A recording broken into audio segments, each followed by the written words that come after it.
হিন্দু ধর্মের বিভিন্ন পুরাণের মধ্যে অন্যতম হল গরুড় পুরাণ। সাধারণত মৃত্যুর পর এই পুরাণ পড়া হয়ে থাকে।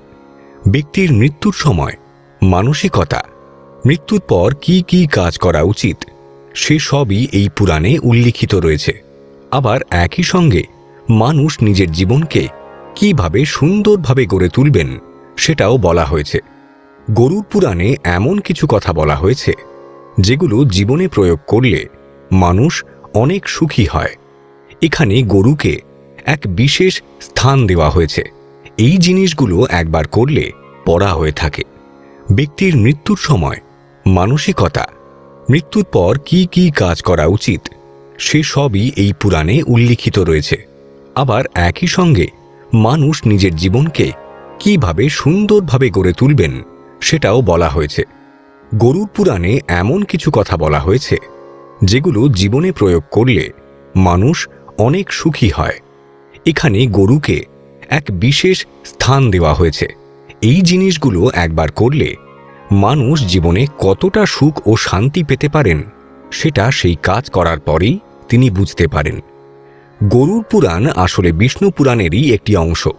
এই পুরাণ মূলত ভগবান বিষ্ণু এবং তার বাহন গরুড়ের মধ্যে একটি কথোপকথন বলা যায়। পুরাণ পড়ার সময় একটি জিনিস যা আমার মন উপলব্ধি করে তা হল লাল ঘোড়া দ্বারা টানা আকাশে একটি বায়বীয় গাড়িতে চড়ে ঈশ্বর অঙ্গারক অর্থাৎ মঙ্গলের বর্ণনা। আধুনিক বিজ্ঞানের মতে মঙ্গলই আসলে সেই লাল গ্রহ। এখানে রয়েছে ধন্বন্তরী সংহিতা অর্থাৎ আয়ুর্বেদ নিয়ে, যা গরুড় পুরাণের একটি অংশ, এবং এটি সুশ্রুতের সঙ্গে ভগবান ধন্বন্তরীর কথোপকথনের একটি দলিল। ভগবান ধন্বন্তরী আণুবীক্ষণিক জীবের কথা বলেছেন এবং বলেছেন যে তারা খালি চোখে অদৃশ্য। আবার প্রেতকাণ্ডের একটি অংশে স্বয়ং ভগবান কৃষ্ণ গরুড়কে বলেছেন।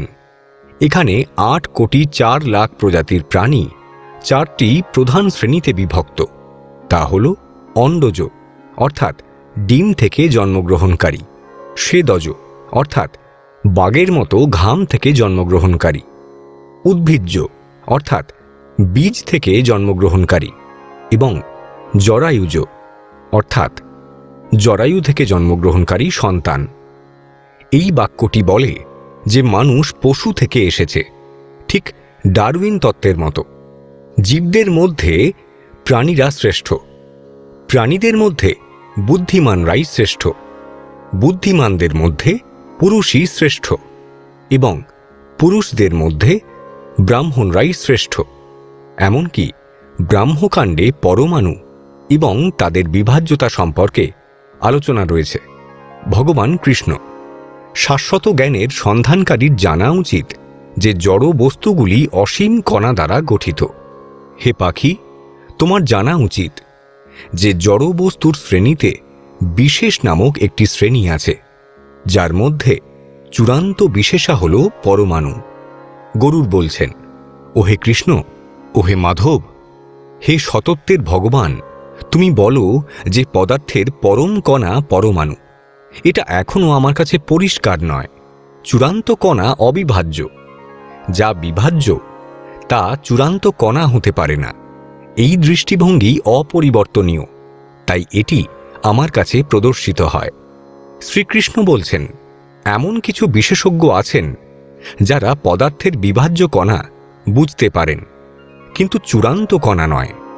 ঋষিরা চূড়ান্ত কণাকে বিশেষা বলে ঘোষণা করেন।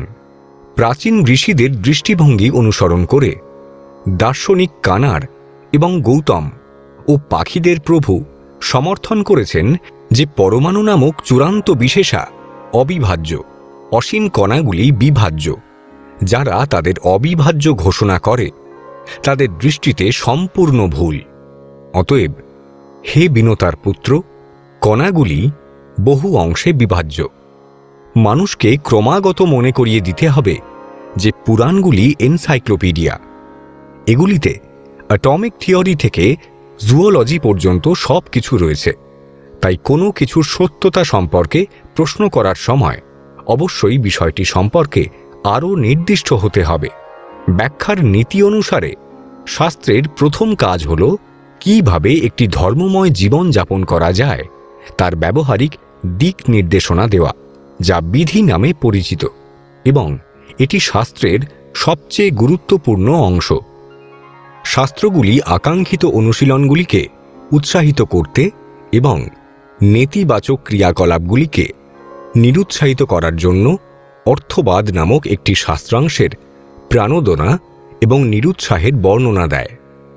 প্রেতকাণ্ডে একটি প্রেত বা ক্ষুধার্ত ভূত নামক মৃত ব্যক্তির পরবর্তী জগতে যাত্রা এবং বিচারক যম, যিনি মৃত্যুর প্রভু, চিত্রগুপ্ত, যিনি স্বর্গীয় হিসেবরক্ষক, এবং বরুণ, এনারা এক বিতর্ক সভার মধ্যে দিয়ে আত্মার প্রাপ্ত লোক নির্ধারণ করে, অর্থাৎ সে পরলোকে স্বর্গে গমন করবে নাকি তার ঠাঁই হবে নরকে। মৃত ব্যক্তিকে হিসেব দিতে বলা হয়। আলোচনার পর বিচার হয় এবং তারপর তাকে হয় স্বর্গে পাঠানো হয় যদি তার ভালো কাজ বেশি হয়, বা নরকে পাঠানো হয় যদি তার খারাপ কাজগুলি প্রাধান্য পায়, এবং যদি নিরপেক্ষ হয় তবে কেউ পৃথিবীতে ফিরে আসে। আধ্যাত্মিক যাত্রা। এই সমস্ত গল্পের অন্তর্নিহিত থিম হল ধর্ম এবং অধর্ম। একমাত্র সময় যখন মানুষের মন পূর্ণ ও মনোযোগী ফোকাস করতে সক্ষম হয় তখনই, যখন কোনো নিকট আত্মীয় বা প্রিয়জন মারা যায়।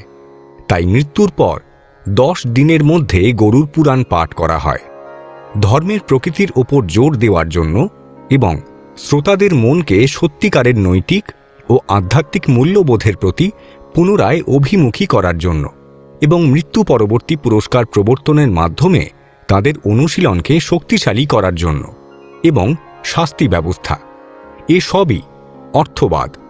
এটিকে আক্ষরিক অর্থে নেওয়া যায় না।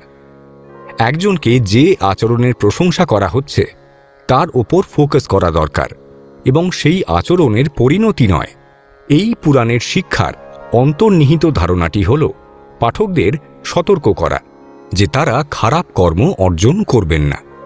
পুরাণে উল্লিখিত সমস্ত যন্ত্রণাগুলি সত্যি ভীতিকর মনে হতে পারে, তবে এটি সম্পর্কে চিন্তা করুন। সম্ভবত এটিই তাদের করার কথা।